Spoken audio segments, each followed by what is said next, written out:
include Novo Nordisk, working to improve the lives of people with obesity through knowledge, science, and compassion. Because obesity is a matter of biology, not just willpower. More at truthaboutweight.com. 12:06 on KUOW 94.9. It's Friday. Time for Week in Review with your host, Bill Radke. Welcome to Friday. Welcome to the Week in Review. Bill Radke here. It's great to have you with us. You know, this next hour, we've got some time together finally here to figure out what happened this week and what it all means. And we've got a panel of journalists to help us do just that. So let's say hello to, from the Seattle City Council Insight. We've got founder and writer Kevin Schofield with us. Kevin, great to see you. Hey, Bill, thanks for having me back. It's a pleasure to have your independent news and analysis of the Seattle City Council wordy and nerdy. We've got Crosscut, Central and Eastern Washington reporter, Mai Hoang. Mai, welcome back. Good to see you. Hello, everybody. Hello, it's a pleasure to have you back, Mai. We've got Fox 13 news correspondent Brandi Kruse. Brandi, I saw a tweet from you today. Right off the top. Yeah, why not? What's going on with you and Fox? Well, today's my last day after 7 years at Fox 13. And what better way to spend it than on Week in Review, talking about elections. So I won't be going far. I'll have more to announce in a couple days, but has just been honored last 7 years. Have loved that job and have decided to move on. Is it fair to say that you are going to become the new host of Week in Review? Yes, I didn't want to break the news to everyone this way, but... We'll just dangle it like that. We'll just leave it like that.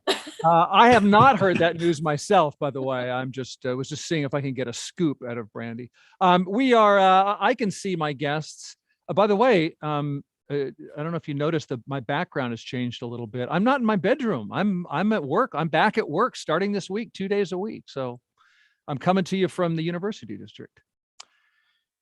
However, my guests are in other spots, and you can see all that in their rectangles if you are watching us stream the show at YouTube or at Facebook. You just search KUOW Public Radio. So let's get right into it. I mean, obviously the big news of the week: Seattle voters put the brakes on the progressive agenda. Kevin Schofield, not all of our listeners were paying close attention this week. So before we get to analysis, you want to start us off with just what happened this week? What were the most important election results in your mind? Well, so we already have, a concession speech in the mayor's race. Bruce Harrell has won. His opponent, City Council President Lorena Gonzalez, has conceded that race already. In the other Seattle races, it looks like Ann Davison is very likely to win that race against Nicole Thomas Kennedy. It looks like Sarah Nelson is going to win over Nikita Oliver, and it looks like Teresa Mosqueda is an incumbent who's going to win over Ken Wilson. So it's other than Mosqueda, who ran on a progressive platform, it looks like the moderates are going to win in the other races this week. Okay, that's pretty big news. We'll get to other panelists. Let's say you're you were out to coffee right now, you and me, Kevin, and I want to know, all right, lots of stuff happened. What do you think was, if you could only tell me about one result, what was the most impactful result this week? I think it would probably be the mayor's race. It's super close between that and the city attorney in terms of, impact on Seattle, but probably the mayor's race. And I think what we're going to see, from Harrell is likely to be, a lot of policies very closely to Mayor Durkin right now. So there may not be a lot of change in the mayor's race, but I think it's going to be interesting to see, based upon I'm sure we'll talk more about the messages that got sent this week, whether the city council changes its priorities or focus at all, because they've had a very progressive agenda and over the last couple of years, and it seems to have not been taken well by the voters this week. So we don't see that in the mayor directly, but the reaction from the city council from that is going to be very interesting. Brandi Kruse, most impactful election result this week? I've got to disagree with Kevin. I think hands down the city attorney's race, in part for one of the reasons he mentioned. The mayor's office is basically a wash. Bruce Harrell and Mayor Durkan are very similar politically speaking. For me, and although Ann Davison is a new Republican, a little Republican light, I guess, comparatively, the fact that Seattle voters could look past that is pretty astounding, given the political makeup of the city. But I really feel like that was a race where no matter the outcome, it was the only race, honestly, for me in recent memory in Seattle politics, where the outcome would represent a drastic departure from business as usual in the city. Either you were going to get a Republican or you were going to get a police abolitionist as the top prosecutor. So to me, the results, and we have called that race, by the way, on Fox 13, we do believe that Ann Davison will be the next city attorney. Okay. All right. More to say about that in a moment. I want to check in with Hoang, you're in Yakima, but you've been following this. In fact, you reported on the mayoral campaign in Seattle at one point. Yeah, I did. I was actually, I actually covered the debate last week, and my colleague David was one of the moderators, so I filled in for that. But yeah, I think at that debate you saw, Bruce Harrell pushing kind of more officers, albeit reimagined officers. That's kind of the term, and he really, throughout this whole campaign, really pushed this idea that that Lorena Gonzalez was for defunding police. He really pushed that message right to the end, and I guess that message got voters to vote against her, basically. Well, Lorena Gonzalez said she was in favor of defunding police, right? So Kevin, what is that's a good phrase there, reimagining the police. What's a reimagined police officer, Kevin? Well, in Harrell's view, Harrell, in a lot of the platform positions he took, seemed to really emphasize people voluntarily stepping up. So he, really seemed to believe that he could get the police officers to, sign a statement about, their principles of progressive policing. Same way he also said that, he could get local, businesses to, voluntarily step up, and local philanthropists to voluntarily give more money to support homelessness rather than having to sort of do it through taxes. So, so for the police, I think Harrell seems to be of the belief that he can just through persuasion, I guess, get an attitude change among the police officers, and we'll see what happens there. It's interesting. It'll be interesting to see what he thinks about hiring bonuses, right? Which is a big issue that came up last week with an order from Mayor Durkan reinstituting something that the city council cut, right? It's an emergency executive order. And it'll be interesting to see whether he thinks that's going to be a thing. Is money the carrot that is going to lead to changed behavior among police officers? Okay. Brandi, you said Bruce Harrell is kind of a continuation of Mayor Durkan. So do you expect to see any difference in the progressiveness of the Seattle police force? Well, look, to me, there's a couple things here, and reimagining the police means different things to different people. And I agree that for Bruce Harrell, there's a little symbolism there. He talks about wanting them to be experts in de-escalation, but if you look at it just on the merits, there are very few, if any, police departments in the country who have more expertise in de-escalation and training in de-escalation. I've gone through some of those training courses as part of my reporting. And so, some officers take 40 hours of de-escalation training. For someone like Lorena Gonzalez and folks who supported defunding or even abolition, reimagining police means putting more of a focus on non-uniformed, non-armed police responses. And so, Bruce Harrell is certainly, I think he's open to some of those alternatives to boosting community-based programs that are working to reduce crime. But he also understands the necessity for armed law enforcement. We have response times that have reached 10 minutes for priority 1 calls, which is an active life or death emergency. And this is one of the things I think for voters that really struck. You want to know how your police department is doing, how fast are they getting to me in a moment that's life or death? And so I think that's where he's going to focus it on. But I will say, as it pertains to this general idea of reimagining police, I really believe you could have, for instance, a pro-cop, law and order Republican in the mayor's office, but the city of Seattle has no choice at this point but to reimagine policing. Our ranks are too small. They're not going to rebound. So the city has to reimagine how it uses its remaining police force in a way that's most advantageous and that's focusing on the most serious calls. There is no choice at this point. I think Brandi's right on that point. You know, the staffing crisis has gotten to such a fever pitch at this point that it's going to be very difficult. And anybody who thinks we're going back to the way it was is pretty deluded. We have to find a different path forward from here. I'm going to stick with Kevin and Brandi here for a moment because I'm not done with Seattle.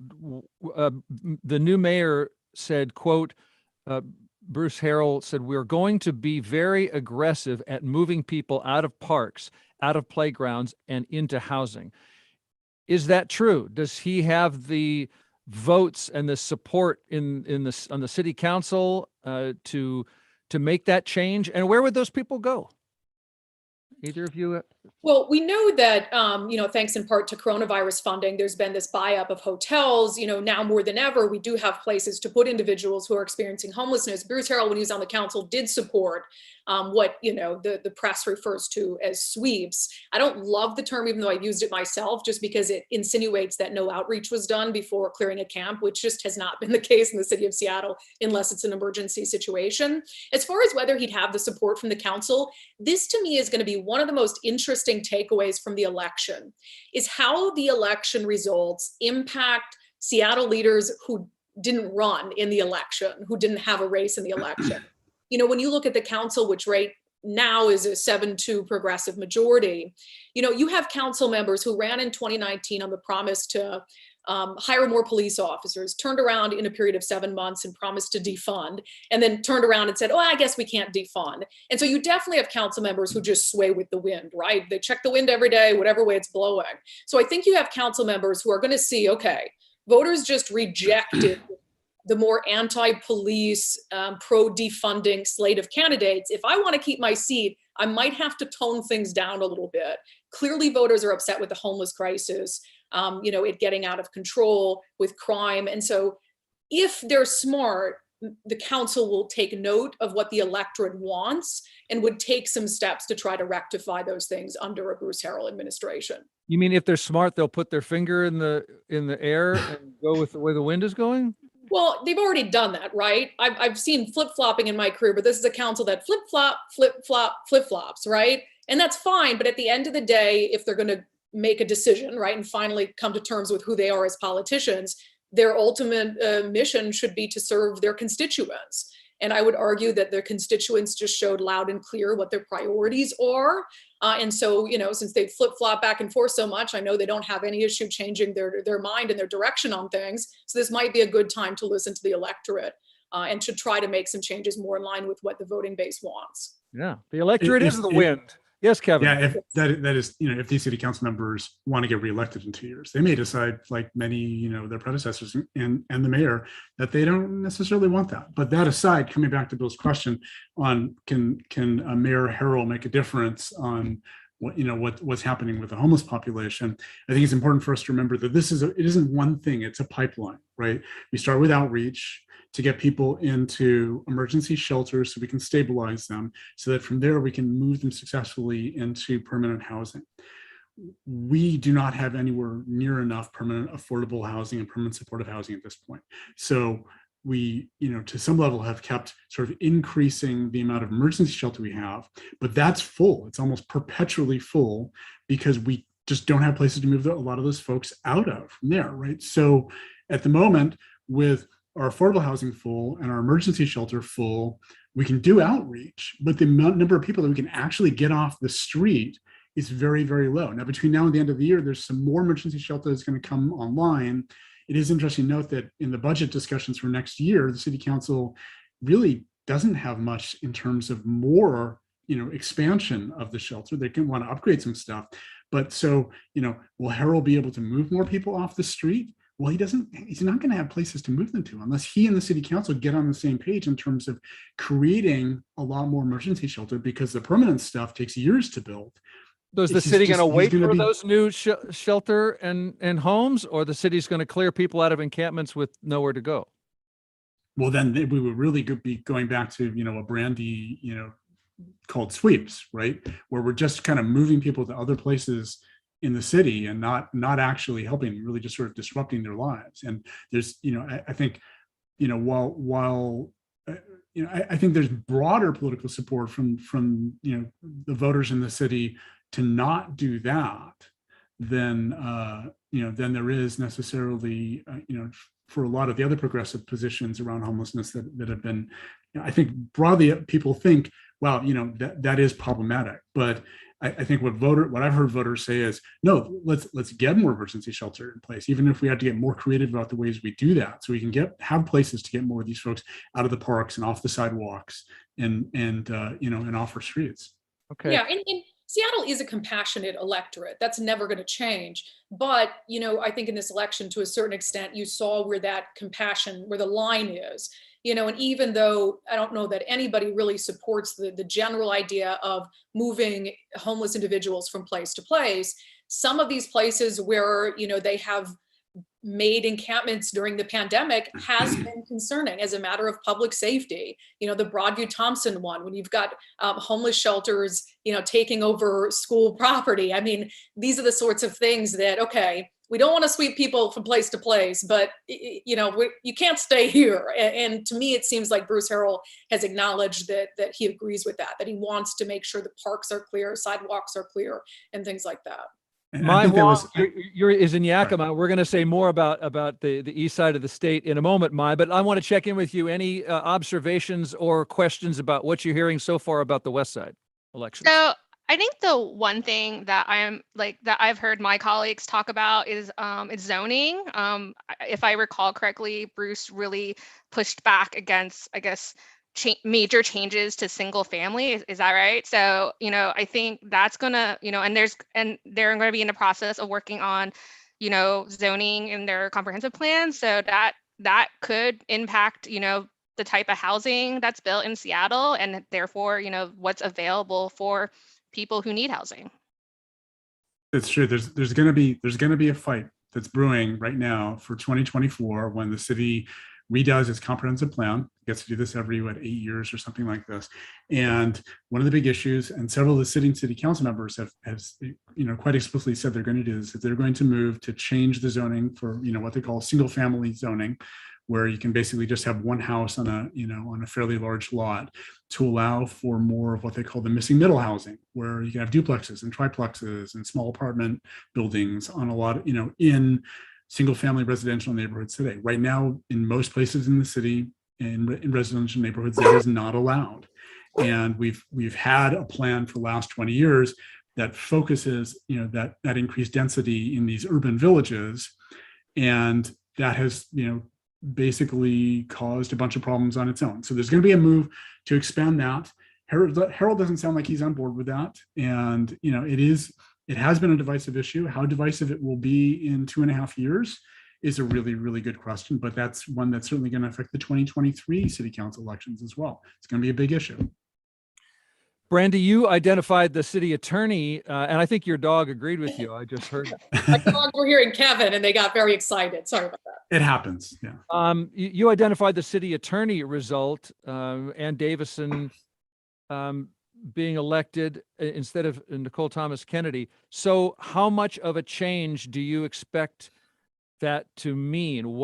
How many more people will be prosecuted? What will happen to them? Will they keep cycling in and out of jail? How do you expect shoplifting and assaults to change? What effect are you expecting? Well, I would anticipate it to be fairly significant. I mean, when you talk about, for instance, the rampant shoplifting rings that are happening downtown, which are obvious to anyone who walks downtown. I mean, you see somebody on 3rd Avenue and they've got a slew of electronics and stuff for sale and 175s of booze. I mean, that those are coming from somewhere. And so Ann Davison has made it clear that, those are things that she wants to get to the bottom of.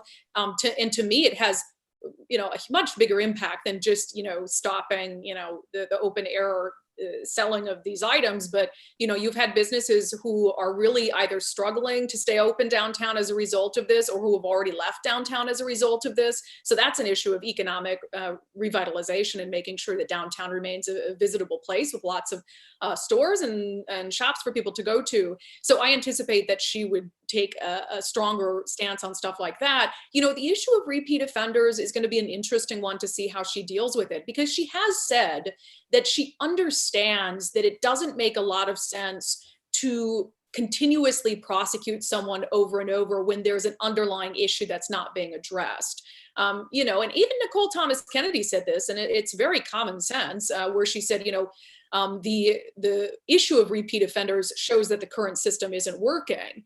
She has obviously different ideas for dealing with it, but how can you argue with that? If you've got someone in and out of criminal prosecution 24 times, I think we can all agree that that shows the system isn't working. And so, I think the issue is, will Anne more aggressively pursue avenues for individuals to get help for drug or substance abuse or mental health abuse, and how does that manifest in the criminal justice system? So I think there are some things with Anne that are TBD, but I don't anticipate her being sort of a look the other way prosecutor, as some have said Pete Holmes has been for many years.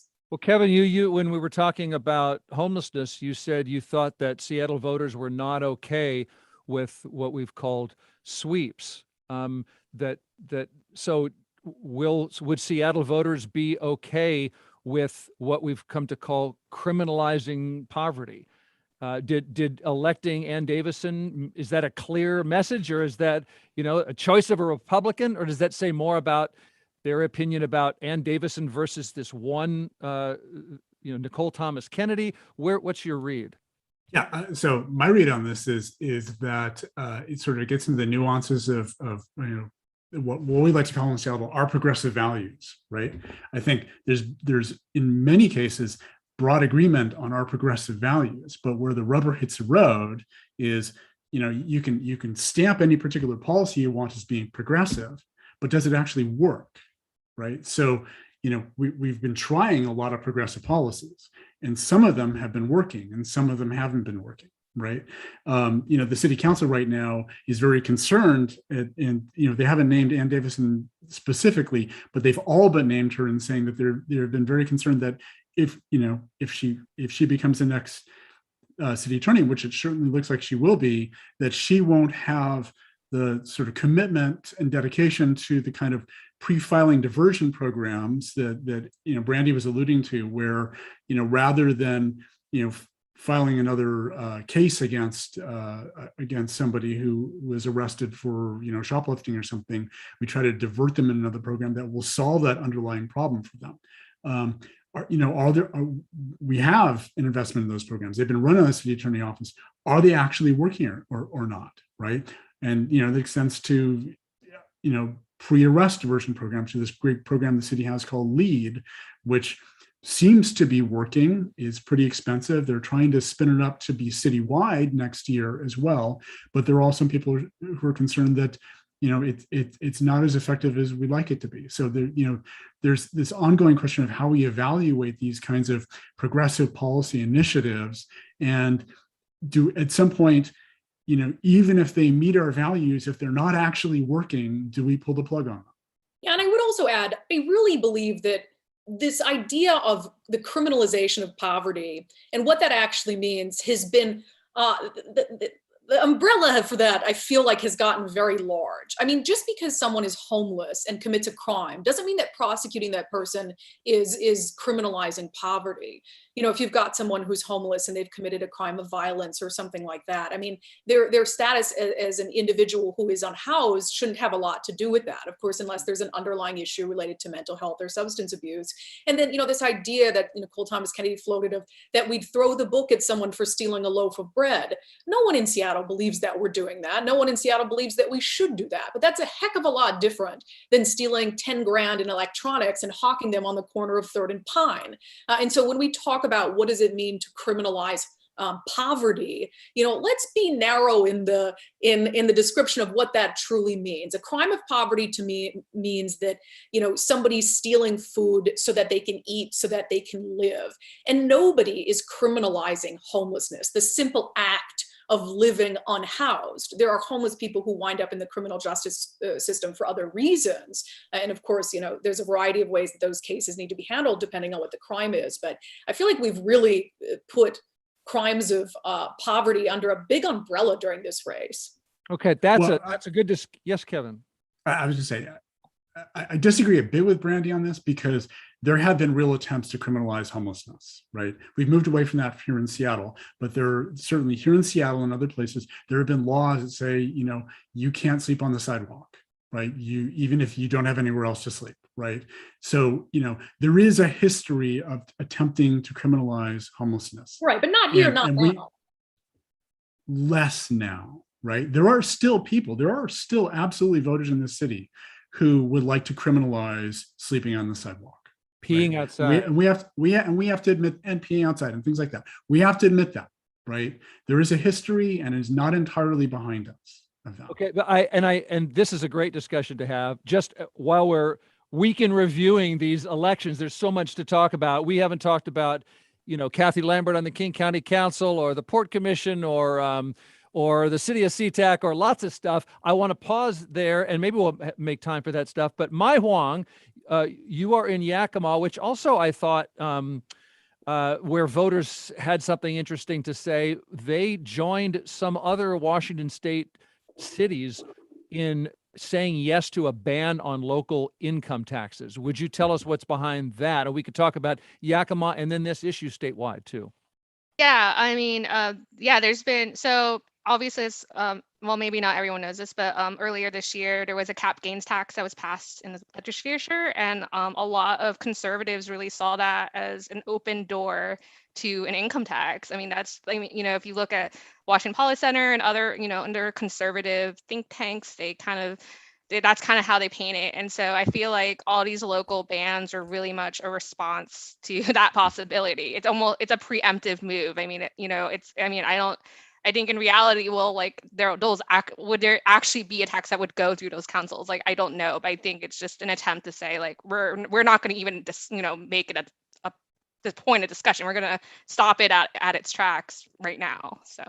Okay. And these local oppositions to income taxes, those are to local income taxes, and do they have anything to do with the debate over a state income tax or this capital gains tax? It's hard to say. For me, I just think it's a preemptive move.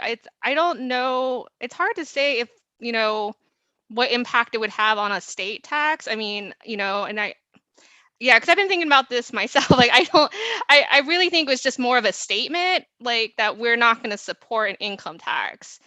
Whether that actually has an impact in halting a statewide tax, I don't see that, but okay. What else?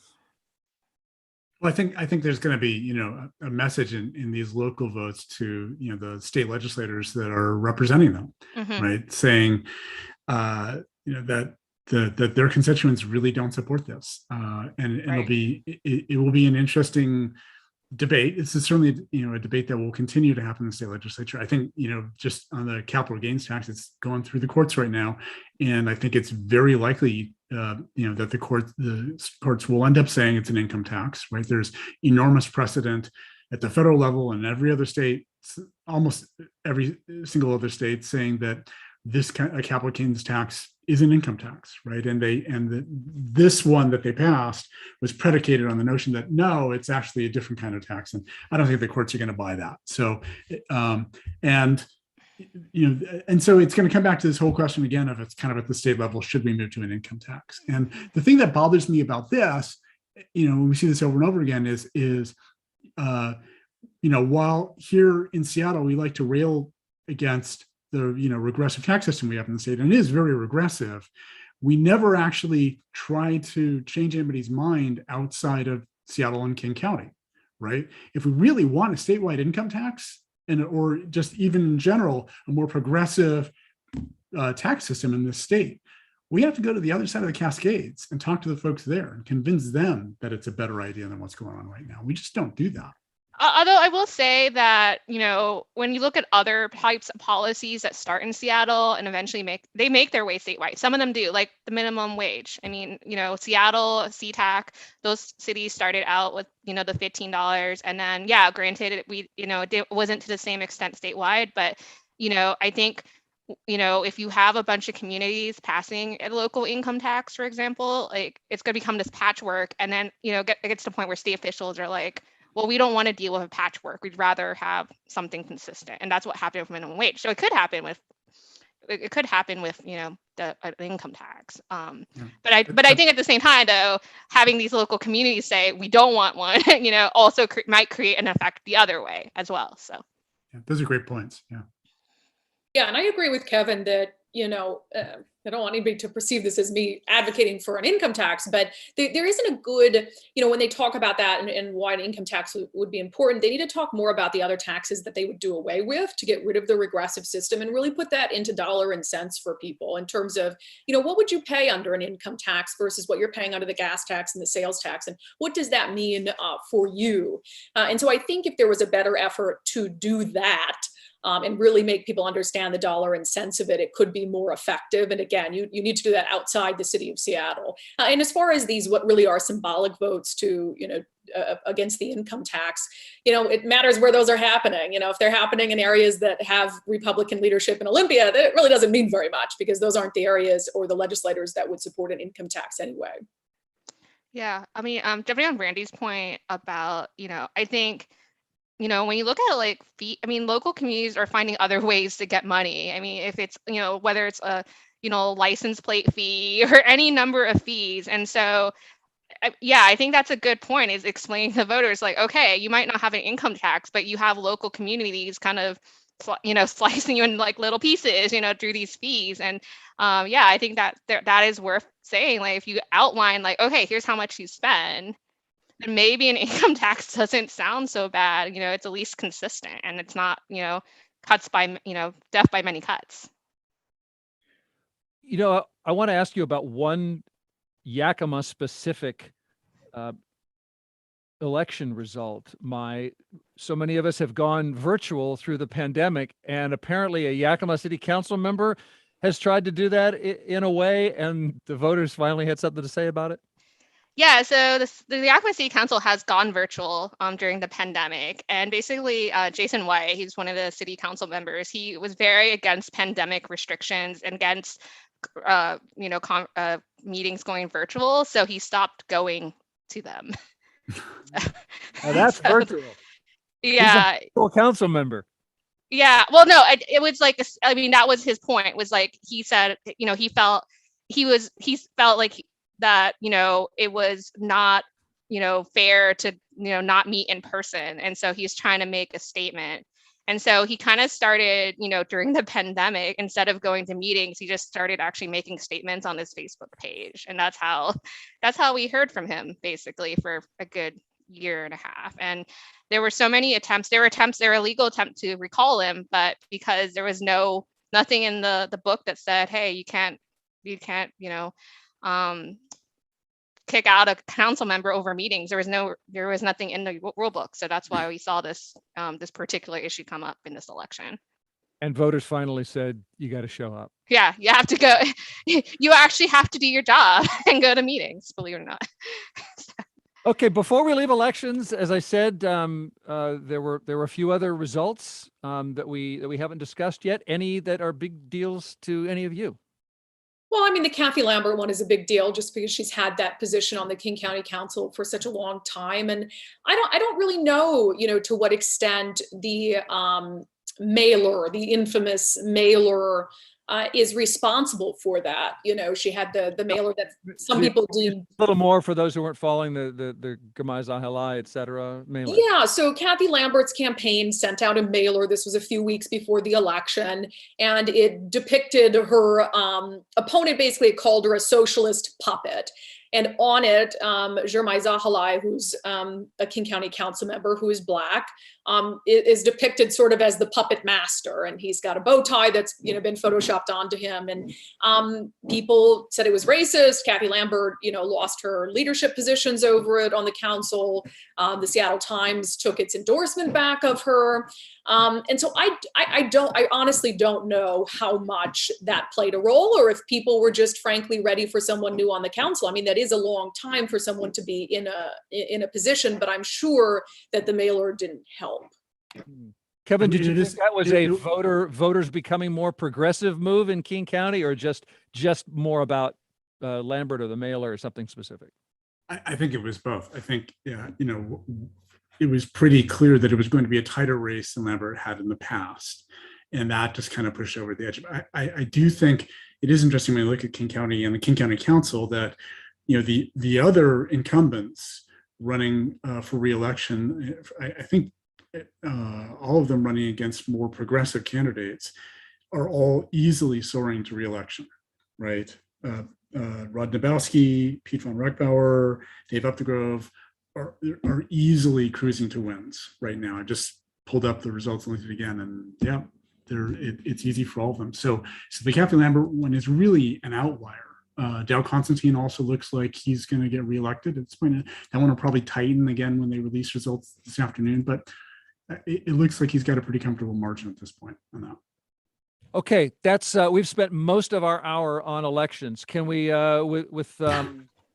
I know the council member from Yakima is not with us today again, but any other objections to my pausing on elections? If we take a quick break and come back with more of the week in review? Nope. Let's do that. Go ahead. So moved. Let's take a break.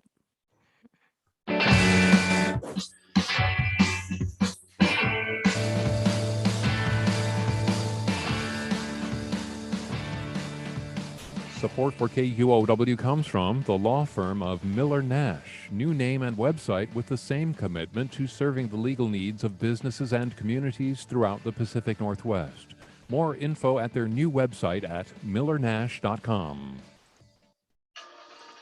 Carter Subaru supports KUOW's car donation program. This is Angela King. You know that listener support is the engine that drives public radio, but what you may not know is that a used vehicle can also help KUOW deliver its programming to our community. This is Patricia Murphy. To make a tax-deductible donation of your car, truck, or RV, visit KUOW.org. The KUOW car donation program is powered by Carter Subaru in Ballard, Shoreline, and at cartersubaru.com. 12:43 now on KUOW 94.9. Week in Review continues. Here's Bill Radke. Thanks for tuning in to Week in Review. We've got Crosscut Central and Eastern Washington reporter Mai Hoang with us.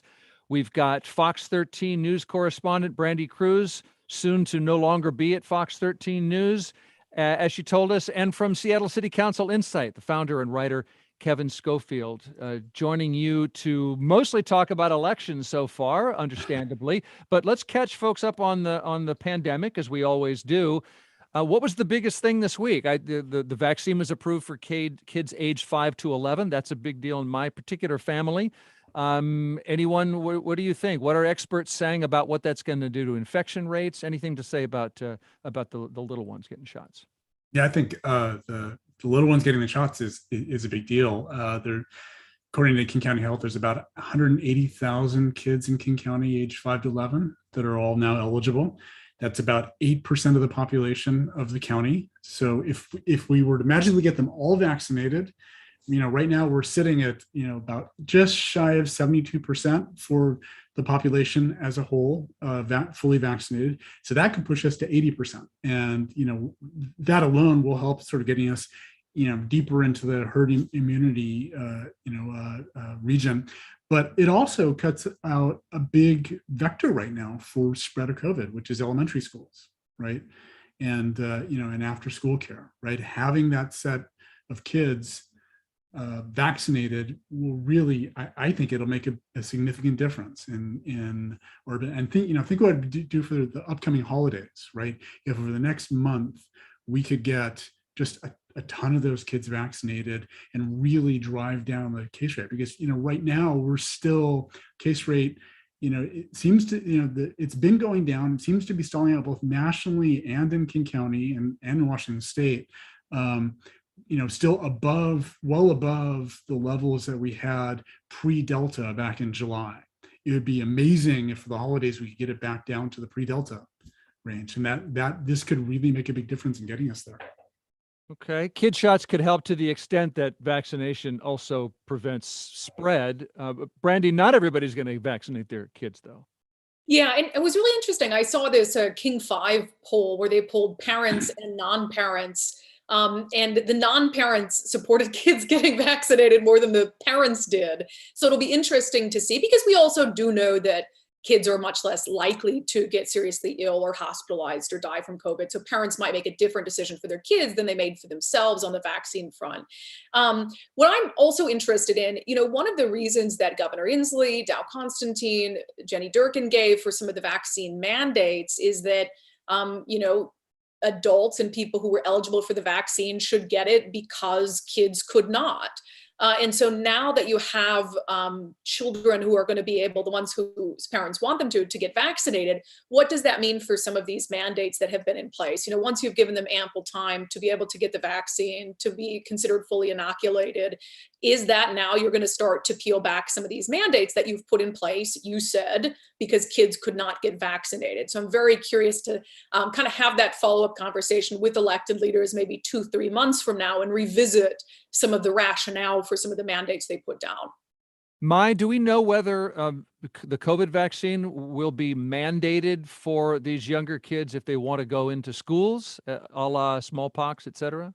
I mean, we've seen that in cities. I think LA actually did put a mandate for kids 12 and up over there. And I know San Francisco has been talking about it. And so I could see individual cities doing it. It's hard to say if it would go to a state level. I think, as Brandi noted, I think there is a little bit more hesitancy among some parents regarding whether they're vaccine. I've definitely seen, it seems like there's 3 groups. I think there's the group that's the group that's already, literally you probably have friends that literally got the appointment. They have an appointment this weekend, right? And then you have the group that's kind of, wait and see. And then you have the group, I think, that will just not get it. And I think it's fluid. I don't think it's definite that the group in the middle are going to be definitely I'm not getting it. I think they're really wanting to see how it plays out for that early group, the one that's, booking the appointments right now. And I think the other thing to watch for is how different communities approach it. I don't see a return back to mass vaccination sites. I think we're going to continue to see an approach, for, an approach for going to your pediatrician or going to a pharmacy. I think, parents are going to want to hear from their pediatrician before making that decision. And so I think we're not going to see the return of mass vaccination site, but that could change. The demand might warrant a mass vaccination site. So I think that's a great point. Here in Seattle, in King County, what the health department has said is, to Mai's point, they're really focusing much more of the distribution effort on pediatricians and local pharmacies. But the city and county are also going to have pop-up vaccination areas to make sure that the distribution is equitable, right? Where there are communities that have a difficult time, may not actually have a regular pediatrician, may have difficult time getting to a place that they can use community-based organizations to help reach a lot of the folks who otherwise wouldn't get vaccinated. Brandi, how are the staffing shortages going? Some government agencies have been short on workers for lots of reasons, but including the pandemic. How's that affecting the people who use their services?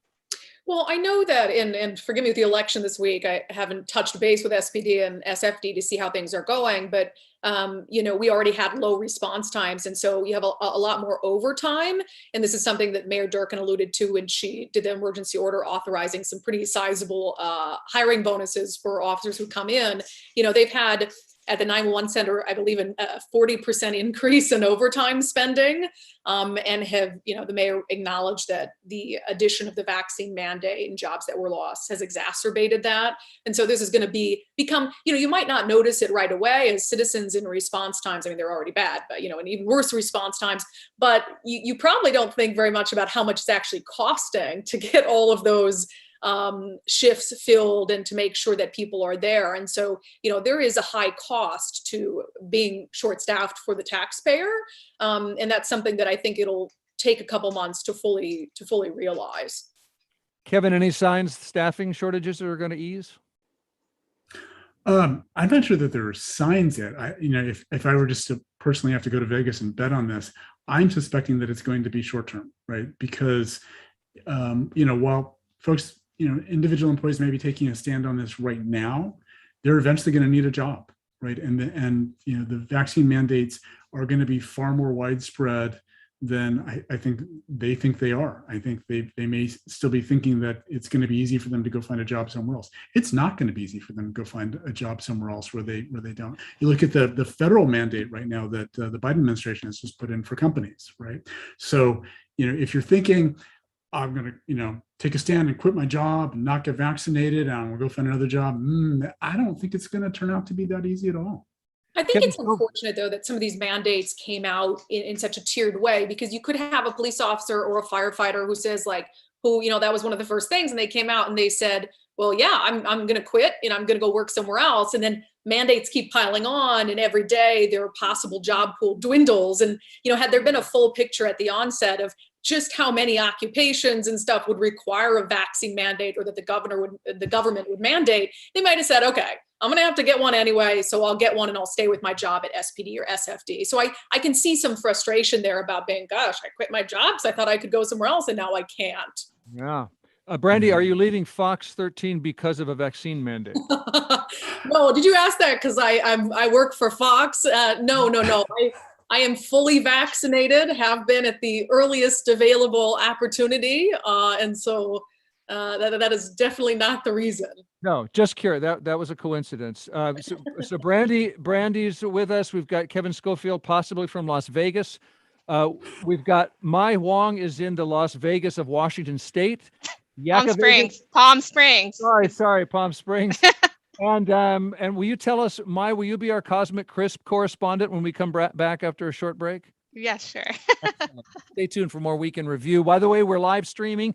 You can see all this. Search KUOW Public Radio at YouTube or Facebook.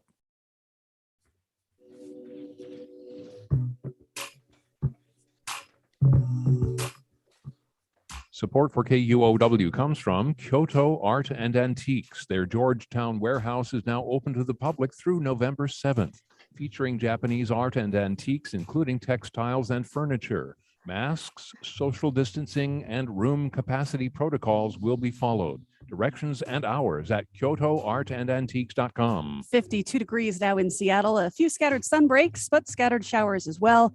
And the big rain will continue tonight and through the weekend. Support for KUOW comes from Pro Club, a health and wellness club, 4 swimming pools, youth camps, a full-service spa, and a large variety of group fitness classes. With hundreds of sports and fitness options, Pro Club is a health club for the entire family. Learn more at proclub.com. And now time for more Week in Review. There's Bill Radke. Kevin Schofield is with Seattle City Council Insight. Brandi Kruse is wherever she wants to be. Hoang of Crosscut, I go to you next because this week has been a big week for some Washington apples getting ready to ship. What's happening? Yeah, so Cosmic Crisp, which was the apple breeded at Washington State University, is going to release a new crop starting shipping out next week. You'll probably, in this state, you'll probably already saw some. There's some places that kind of got it out a little early, but I mean, as far as nationwide, I think we will start seeing Cosmic Crisps in grocery stores probably in the next 2 weeks or so. And remind us the big deal about Cosmic Crisp. Why is this an interesting fruit? So Cosmic Crisp is it was breeded actually from Honeycrisp. So Honeycrisp was the apple from Minnesota that kind of swept, consumers. I mean, it's like the consumer darling for like the last 10 years or so. And so, Washington State University really wanted to breed an apple that had those characteristics, but also was easier to grow. A big problem with Honeycrisp is that it's really hard to grow. Growers would have, a good portion of the crop that wasn't sellable. And so they wanted to find a crop that growers could grow in Washington State, have the same characteristics, and also store really well. So it could be sold at grocery stores year round. Okay. How's Cosmic Crisp going over with eaters? I think it's going pretty well. I think it resonates with, audience. We did at Crosscut, we actually did a bracket. So as a break from elections, we did an apple variety bracket, and Cosmic Crisp made it to the semifinal against Honeycrisp and lost to Honeycrisp, but it did make it pretty far. And I do think it is an apple that resonates with consumers. I just think that the pandemic really impacted its ability to reach consumers. Pandemic really ended a lot of in-store events like tastings, things that, you would have done pre-pandemic wasn't really done during the pandemic. They found other ways like, a sample apple in your like curbside delivery, but, it's not quite the same. So I think there's been, a lot of the apple industry people told me that did impact their ability to, promote new varieties the way they wanted to. Brandi, Kevin, do you have a favorite apple? I like the Cosmic Crisp. I'm not going to lie. It's a little spendy though. Is it just me? It's a little expensive. That's by design. That, gotta get the return for the grower. It's like the bougie apple. One of those R&D upfront expense things that hopefully go down. I like the Cosmic Crisp. I also like Granny Smith. I kind of oscillate back and forth between when I make apple pie, I use both of those to kind of mix them together, and you get this great complexity of flavor when you do that. I think it's worth just pointing out that we are really spoiled in the state with a variety of different kinds of apples, really good apples that we can get here. Right? So, as a Washingtonian, I shouldn't admit that the best tasting apple is Braeburn, but I also have an oath as a journalist to tell the truth. So let's leave on some good news. I thought this was cool that a team, including some folks from the Burt Museum and the UW, dug up fossils from what might be a rare Anzu dinosaur, also known as the chicken from hell dinosaur. This would make it part of a species called Namus exaggeraticus. These are animals that derive their power not from physical properties, but from overheated names given to them by researchers who like being quoted in the press. The murder hornet is another Namus exaggeraticus. Killer bees are in the same family, and it's very important to identify these critters before they disappear, which would be the bomb cyclone of extinction events. Anything else to leave us with on our way out, team? Happy news? Good news? My happy place of this week is I just got to book a family trip to Oregon Shakespeare Festival for next summer. And I'm super excited. My family's been doing this for years and years, and it's just like destroyed us that we couldn't do it for the last 2 years. So we're like extended family. There's gonna be like 10 of us going. It's gonna be amazing, and we're all super excited. That's Kevin Schofield inviting me to Ashland, and Kevin's with the Seattle City Council Insight. We've got my Hoang, Crosscut Central and Eastern Washington reporter, and Fox 13 news correspondent, not for long, Brandi Kruse. It's been a joy to listen to you and to see you on our live stream. Thank you for being part of our show this week, everybody. Thank you. Thank you. It's great being here.